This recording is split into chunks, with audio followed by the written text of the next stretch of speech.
Hello everyone, welcome back to the channel. This is the second episode of the build of the famous World War I fighter, the Fokker Dr.1. In the previous video I built the cockpit. If you would like to watch it, just click the link on the screen or in the description below. The kit is from Eduard in 1:48 scale. I made a video about building rotary engines before, but this beautiful aircraft deserves a detailed video about its engine and propeller. There are only two plastic parts on the sprue for the engine. The details are fantastic, nice and sharp, but a bit of cleaning was required. There was flesh to be cleaned. Interestingly, the fine details on the cylinders are much more delicate than those on the engine in the Soviet Camel kit, which is a much newer design. After I prepared the parts, I made a few upgrades to the engine. There is a PE part for the engine, but I used pipes, thin wires and styrene rods instead.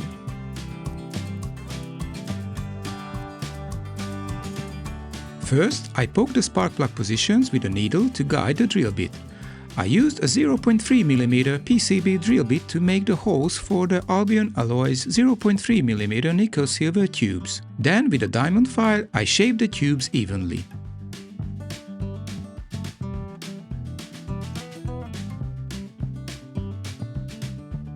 I used my favorite metal colors, the SM series from Mr. Color, superfine silver and super iron.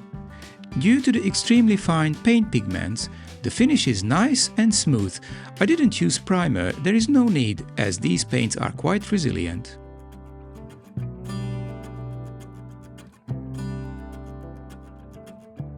I painted the back of the cylinder block super iron and the manifold pipes dark copper.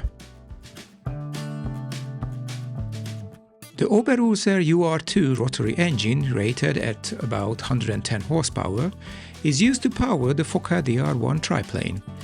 These engines were built by the Oberurser Motoren Gesellschaft of Frankfurt in Germany, but the engine used in the prototype of the Dr.1 was a 110 horsepower French Lorraine 9J, marking the first time such an engine had been installed in a Fokker design. It was likely a captured engine, as Oberurser had not yet finalized preparations for producing their copy of this engine. After the spark plugs and the base paint, I cut short 0.5mm styrene pieces for the valve rocker shaft. I glued all of the little styrene rods with thin Tamiya cement and shaped them evenly with a diamond-coated file. Early March 1916, Eatfleek had been requested by the General Staff to reproduce the 9-cylinder Leron engine. In World War I, Eatfleek, short for Inspektion der Fliegertruppen, was the German Imperial Army Bureau responsible for overseeing military aviation. So it was likely the suggestion by Major Wilhelm Siegert, who was the inspector of flying troops between 1916 and 1918. This engine, with its pushrod-operated inlet valves, was significantly superior to the NOM-type engines, which were equipped with automatic piston valves. However, Oberurser did not have engines ready for delivery until December, and the Oberurser UR2 did not pass the Eatfleek acceptance test until March 1917.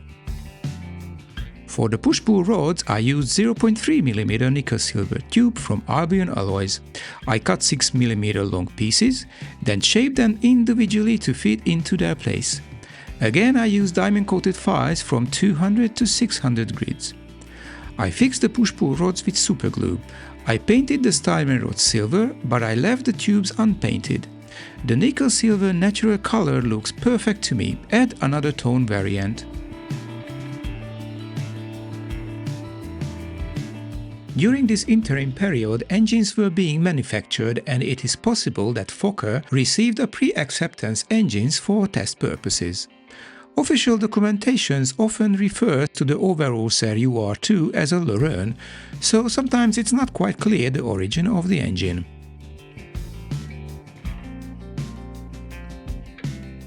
The spark plugs were painted white before I began installing the wiring. The wires are 0.1mm copper wire. It is thin enough, and the color of the copper wire perfectly matches the original wire used in the original engine. I pushed the wire into the spark plug tube and bend it to the proper shape. I finally fixed the end of the wires with superglue. The UR2 used a total loss lubrication system spraying castor oil in all directions, including into the pilot's face. This contributed to the image of World War I fighter pilots constantly wiping oil off their goggles. And that's all about it. The engine was done. It was time for weathering. For weathering, I used various oil paints from Abteilung. Unfortunately, in this engine design, all of the interesting elements are at the back of the engine, so barely visible, but I think it was the effort to upgrade a bit. I believe it looks much better, and it was fun to make it. The Oberurser 2 was a 9-cylinder rotary engine that produced approximately 110 horsepower. While it may not seem impressive by today's standards, it was decent for its era. This engine generated 110 horsepower around 1200 RPM from its 16.3 liters displacement and weighted about 145 kilograms. It was a typical rotary engine, the crankshaft was fixed and the entire engine rotated around it, spinning along with the propeller. The rotary engine design had several notable effects. It featured efficient air cooling as each cylinder passed through the airflow.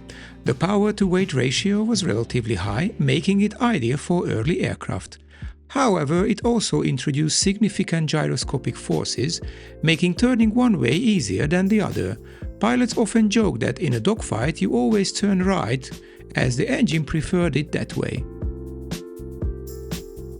The DR1 had a two-bladed laminated wooden propeller. For painting, I used a combination of acrylic and oil paints. After I cleaned the propeller, I painted the base layer. I used Tamiya wooden deck 10. I let it dry properly and then, with a soft pencil, I drew the laminated layers on it. The pattern on the two blades should be symmetrical. That's why I used the pencil to mark it, because it's easy to correct. For the light and the dark layers, I used Vallejo acrylic paints, New Wood and Hull Red. I painted the thin layers following the pencil lines. Once I was pleased with the result, I used oil paints to add the final wood grain details and tones to the propeller.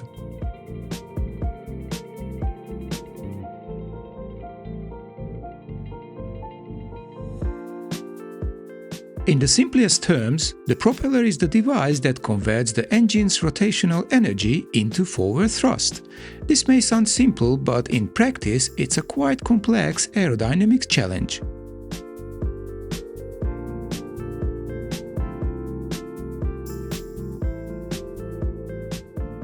World War I fighter aircraft used piston engines produced around 80 to 200 horsepower. These engines turn propeller at relatively low RPMs, typically between 1000 and 1400 RPM. The challenge was to design a propeller that could effectively generate thrust at these speeds, given the limitation of the experience, materials, and tools of the day.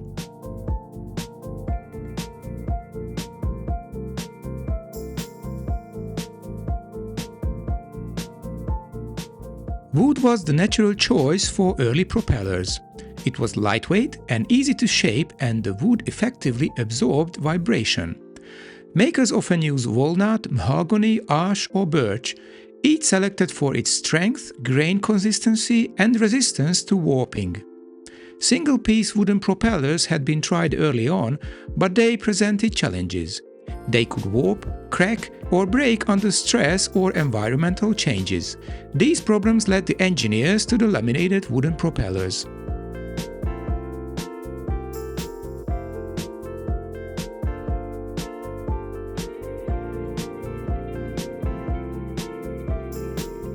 Layering or laminating wood revolutionized propeller construction. Rather than carving from a single block, propellers were built up from several thin wooden planks, typically between 7 to 15 layers, glued together with the grains alternating to maximize strength and stability. Once laminated, the block was carved into its final aerodynamic shape using templates and gauges.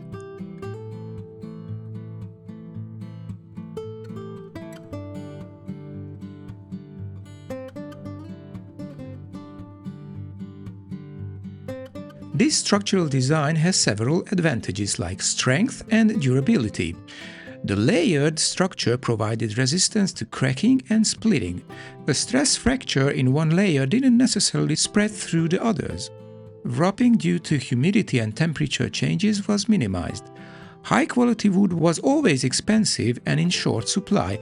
Laminating allowed manufacturers to use thinner, more easily sourced planks rather than larger, flowless logs.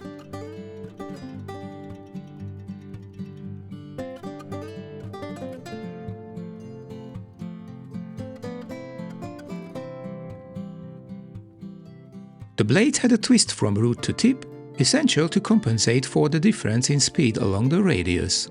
Once shaped, the propeller was varnished, usually with linseed oil-based lacquers, to protect it from moisture. Some had metal leading edge sheets to increase strength.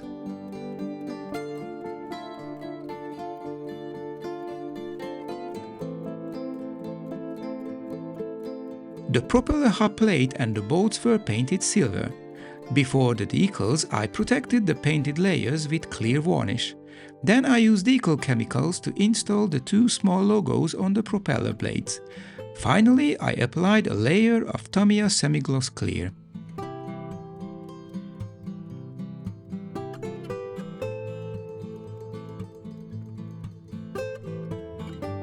The typical World War I fighter propeller had two blades and a diameter of about 2.5 to 2.8 meters, which is around 8 to 9 feet.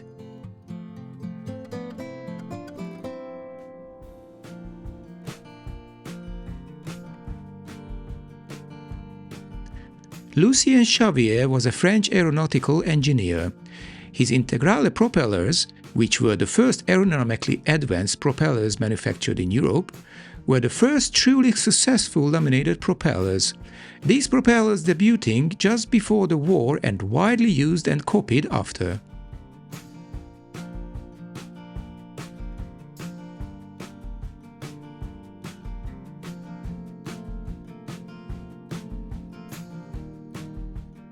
In action, these propellers had to endure harsh realities: bullet strikes, rapid altitude and temperature changes, continuous vibration and oil spray from the engine. Engineers carefully paired propellers with specific engines and airframes to optimize performance. These were not just a piece of wood, they were carefully designed wings matching with the engine and the airframe.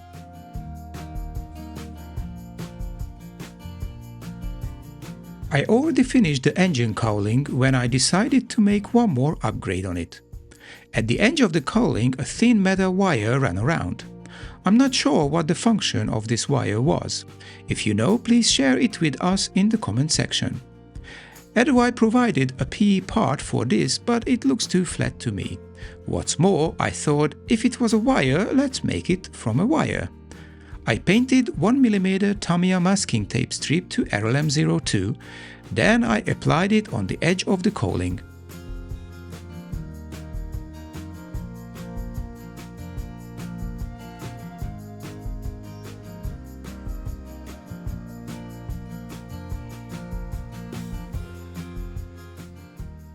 The combination of the engine and the propeller was essential.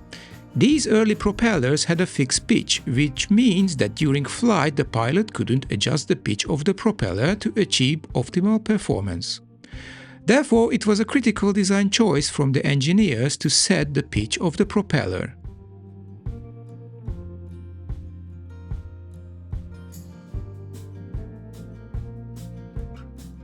For the wire, I used 0.1mm nickel silver rod. I used superglue to fix it to the painted masking tape strip. From 0.4mm masking tape, I applied 4 crossing stripes on the wire.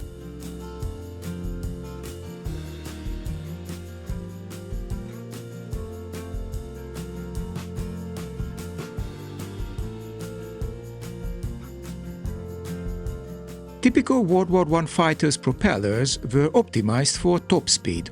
Well, the DR1 was different.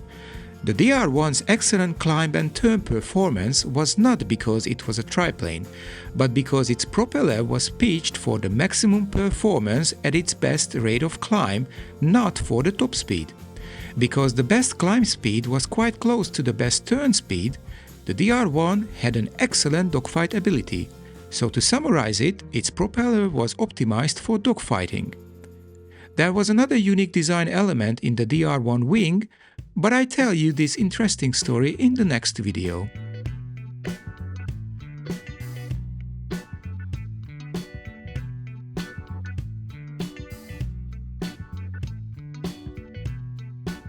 Unfortunately, not many original UR2 remain, but the UR2 from Manfred von Richthofen's airplane is on display at the Imperial War Museum in London.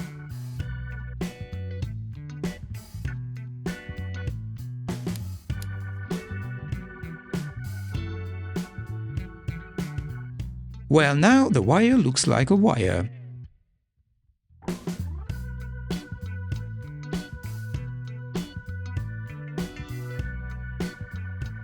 I saw a picture that showed a rivet line next to the wire. I used Rosie the Riveter 0.55 mm to make that rivet line. It would have been easier to make it before I installed the wire, but better late than never.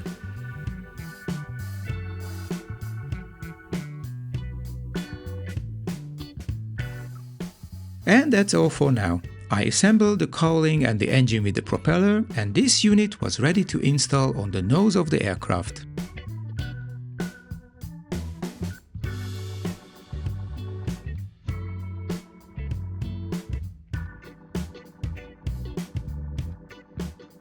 In the next video, I'll show how I built the fuselage and the wings, and I described how I made this unique paint scheme as well.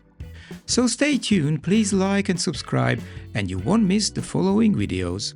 Your support means a lot to me, it keeps the channel moving forward. Thank you for watching, keep modeling, and see you next time.